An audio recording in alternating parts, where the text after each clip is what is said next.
Friends, ఈ video చాలా important.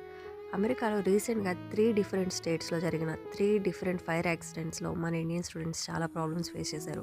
First ఫ్లోరిడాలో fire accident సుమారు 30 మంది స్టూడెంట్స్‌కి నష్టం జరిగింది. ఇద్దరికి గాయాలయ్యాయి. సెకండ్ వర్జీనియాలో ఫైర్ యాక్సిడెంట్ సుమారు 65 స్టూడెంట్స్ తమ థింగ్స్‌ని కోల్పోయారు. ఎవరికి దెబ్బలు తగలలేదు.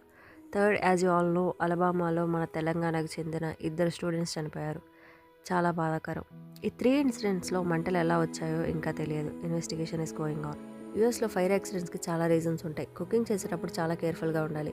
లైక్ స్టవ్ ఆన్‌లో ఉన్నప్పుడు వేరే వర్క్స్ చేసుకోవడం, పేపర్ టవల్స్ స్టవ్‌కి దగ్గరగా పెట్టడం, ఇలా కొన్ని విషయాల్లో చాలా కేర్‌ఫుల్‌గా ఉండాలి. అపార్ట్మెంట్లో వైరింగ్ ఓల్డ్ అయి షార్ట్ సర్క్యూట్ జరిగే ఛాన్స్ ఉంది. సాకెట్‌కి ఎక్కువ ఎలక్ట్రిక్ థింగ్స్ కనెక్ట్ చేసి ఉంచొద్దు. ఓవర్‌లోడ్ అయ్యే ఛాన్స్ ఉంది. ఈ వీడియోని కంక్లూడ్ చేసే ముందు కొన్ని tips. Every month fire alarm check చేయండి. అపార్ట్మెంట్ ఎగ్జిట్ సైన్స్ గుర్తుంచుకోండి. పొగ ఉంటే కిందకు వంగి నెమ్మదిగా బయటికి రండి. ఈ వీడియో మీకు నచ్చితే లైక్ చేసి మీ ఫ్రెండ్స్కి షేర్ చేయండి.